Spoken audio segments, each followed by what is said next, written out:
नमस्कार, मैं अंजलि मिश्रा और स्वागत है आपका हमारे चैनल में। आपको बता दें कि भारत ने एक बार फिर चीनी प्रोपेगेंडा का मुंह तोड़ जवाब दिया है। जहां पर एक तरफ इस वक्त सोशल मीडिया पर एक वीडियो काफी ज्यादा वायरल हो रही थी जिसमें चाइना अपने फेक प्रोपेगेंडा को प्रमोट करने की कोशिश कर रहा था, तो वहीं पर उस वीडियो का जवाब जो है भारत के जवानों ने एक तस्वीरों का साझा करके दिया, जहां पर साफ तौर पर चाइना वर्चस्व जो है दिखाने की कोशिश कर रही थी, जहां पर अपने आप को सुप्रीम बताने की कोशिश कर रही थी। वहीं पर भारतीय जो सैनिक है उन्होंने अब चाइना को मुंह तोड़ जवाब दिया है। साथ ही साथ आपको बता दें कि एक वीडियो जो है सोशल मीडिया पर वायरल होने के बाद जो भारतीय जवानों की जो तस्वीरें साझा की गई, इसके बाद से ही ट्विटर पर वॉर देखने के लिए मिल रहा है। इसमें न्यू ईयर पर भारतीय जवान गलवान में तिरंगा झंडा फहराते नजर आ रहे हैं। आपको बता दें कि आखिर ये पूरा मुद्दा क्या है। दरअसल सोशल मीडिया और साथ ही साथ चीनी मीडिया यूजर्स ने हाल ही में एक वीडियो जारी किया था। इस वीडियो में चीनी सेना अपना झंडा गलवान में जो है फहराते नजर आ रहे थे।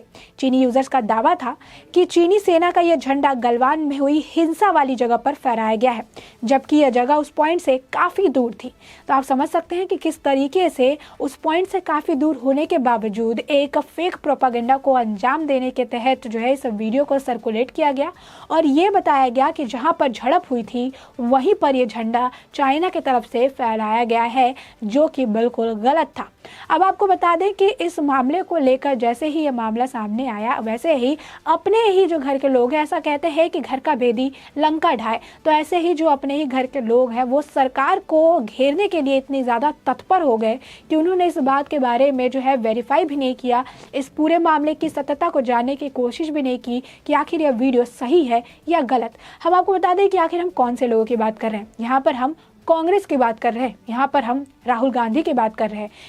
जैसे ही चाइना की तरफ से इस फेक प्रोपेगेंडा को चलाने की कोशिश की गई, वैसे ही चाइना को कांग्रेस का समर्थन मिल गया, क्योंकि उस फेक प्रोपेगेंडा को लेकर राहुल गांधी ने देश के प्रधानमंत्री नरेंद्र मोदी पर ही सवाल खड़े कर दिए, देश की सुरक्षा को लेकर ही सवाल खड़े कर दिए। आपको बता दें कि उन्होंने अपने ट्विटर हैंडल पर ट्वीट किया और ट्वीट करके उन्होंने सवाल जो है प्रधानमंत्री नरेंद्र मोदी के ऊपर किया। उन्होंने अपने ट्विटर हैंडल पर ट्वीट करके लिखा कि गलवान पर हमारा तिरंगा ही अच्छा लगता है, चीन को जवाब देना होगा, प्रधानमंत्री जी चुप्पी तोड़ो। साथ ही साथ उन्होंने एक और जो है ट्वीट किया जिसमें उन्होंने लिखा कि प्रधानमंत्री की जो चुप्पी है वो दुर्भाग्यपूर्ण है। साथ ही साथ एक और लाइन लिखी उन्होंने जहां पर उन्होंने लिखा कि हमारे लोग, हमारी ज़मीन और हमारा जो बॉर्डर है वो कुछ और बेहतर डिजर्व करता है। तो साफ तौर पर आप देख सकते हैं कि जब इस तरीके का कोई मुद्दा सामने आता है तो बजाय हमारे जो सैनिक हैं उनका समर्थन करने के बजाय यहाँ पर इस तरीके से सरकार पर सवाल खड़े किए जाते हैं, देश के प्रधानमंत्री नरेंद्र मोदी पर सवाल खड़े किए जाते हैं,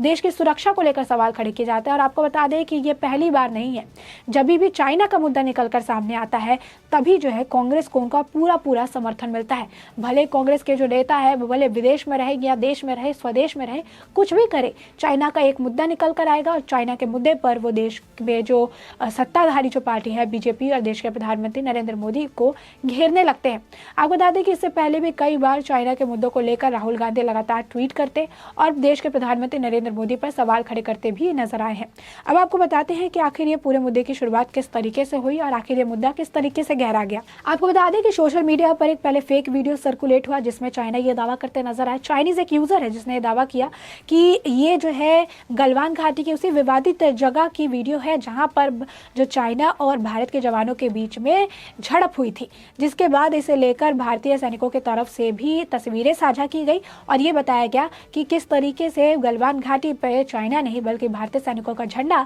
फहराया गया था। और ये न्यू ईयर की बात है और आपको बता दें कि इस तस्वीर में आप साफ तौर पर देख सकते हैं कि भारतीय जवानों के हाथ में नई सिंग्स और राइफलें नजर आ रही हैं, जो साफ तौर पर यह बात दर्शाती है कि ये जो तस्वीरें हैं अभी हाल ही फिलहाल की है, न्यू ईयर की है। जो भारतीय जो सैनिक है वो अपनी तस्वीरों से किस तरीके से चाइना को जो है मुंहतोड़ जवाब देते नजर आ रहे हैं। और आखिर वो जो जमीन है वो इतनी विवादित क्यों बताई जा रही है। दरअसल 15 जून 2020 को गलवान घाटी के पेट्रोल पॉइंट 14 पर भारत और चीनी सेना के बीच में एक बड़ी झड़प देखने के लिए मिली थी। इस झड़प में भारत के 20 सैनिक जो है वो शहीद हो गए थे और ऐसे में दोनों देशों के बीच में टेंशन काफ़ी ज़्यादा बढ़ गई थी। इस झड़प में चीन को भी काफ़ी नुकसान हुआ था। हालांकि चीन की तरफ से किसी भी तरीके के आधिकारिक जो आंकड़े हैं वो जारी नहीं किए गए थे। बाद में जब आंकड़े निकलकर सामने आए तो ये बात साबित हो गई कि जहां पर भारत के 20 सैनिक जो है वो शहीद हुए, तो वहीं पर भारत के जो सैनिक है उन्होंने चाइना के 100 सैनिकों को मारा है।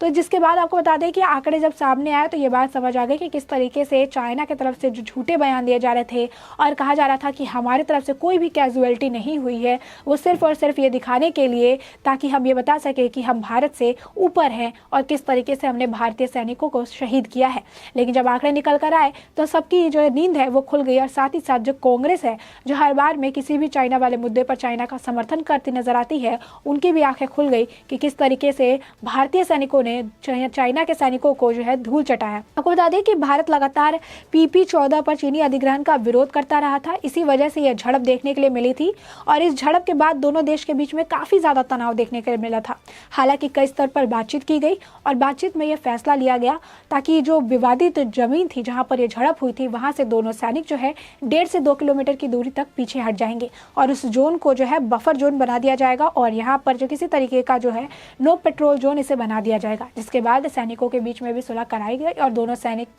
दोनों जो देश के सैनिक थे वो वहां से 1.5 से 2 किलोमीटर पीछे हट गए।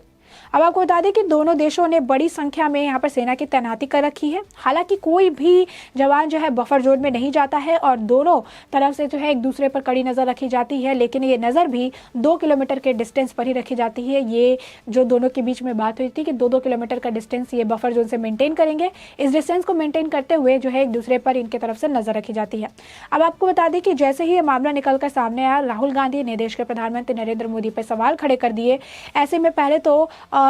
कांग्रेस को भी जो है भारतीय सैनिकों ने ही मुंहतोड़ जवाब दिया और कांग्रेस को ये बता दिया कि किस तरीके से जब वो चाइना को सपोर्ट करते हैं और समर्थन देते हैं, उन्हें पहले जान लेना चाहिए कि आखिर भारतीय सैनिक कितने मजबूत है और वो भी जो है किसी भी इसी तरीके का किसी भी फेक प्रोपागेंडा को क्रश करने की पूरी ताकत अपने पास रखते हैं। अब आपको बता दें कि इस पूरे मुद्दे पर दीपक चौरसिया ने भी अपनी तरफ से ट्वीट किया और उन्होंने लिखा कि भारत सेना ने नववर्ष के मौके पर गलवान घाटी में इस तरह तिरंगा लहराया।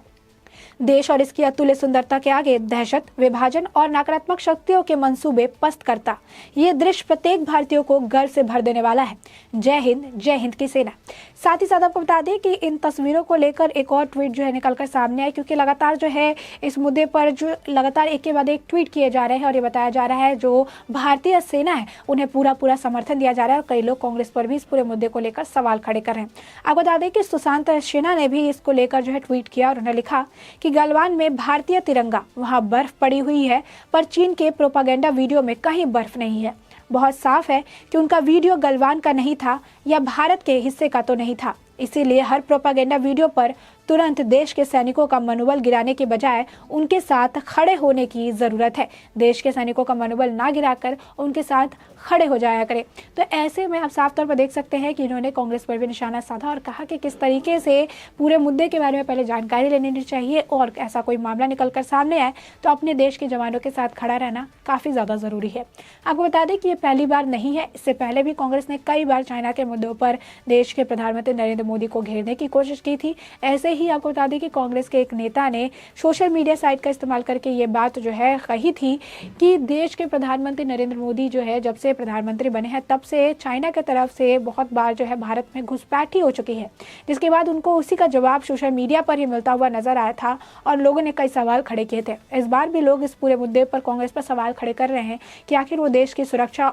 के ऊपर किस तरीके से सवाल खड़े कर सकते हैं और क्या उन्हें अपने ही देश के भारतीय जवानों पर इतना भरोसा नहीं है और इस तरीके से हर चाइना के मुद्दे को कांग्रेस क्यों इतना समर्थन देती नजर आती है। कहीं ना कहीं जो है कांग्रेस हमेशा से चाइना की तरफदारी करती नजर आती है और ये पहली बार नहीं है जब कांग्रेस किसी भी चाइना के मुद्दे को उठा रही है और उनकी तरफदारी करती नजर आ रही है। हर बार यही देखने को मिलता है कि कोई भी चाइना का मुद्दा सामने आया नहीं कि ट्विटर हैंडल के जरिए ट्वीट किए जाते हैं और बीजेपी और देश के प्रधानमंत्री नरेंद्र मोदी को जो है टैग किए जाते हैं और उन पर सवाल खड़े कर दिए जाते हैं, जैसा कि इस बार भी देखने को मिला है। अब ऐसे में राहुल गांधी से ही जो है सवाल पूछने जाने चाहिए कि आखिर वो जो है सिर्फ और सिर्फ उनका एक एजेंडा है कि वो चाइना के मुद्दों को देश के प्रधानमंत्री को घेरेंगे, या फिर इसके बारे में जांच भी करेंगे, वेरीफाई भी करेंगे और इसके बारे में उसकी सत्यता को पता करने की कोशिश करेंगे। तो ऐसे में आपने ये पूरा मुद्दा जाना कि आखिर ये पूरा मुद्दा है क्या, और इस पूरे मुद्दे पर आपकी जो राय हो हमें कमेंट सेक्शन में कमेंट करके ज़रूर बताएं।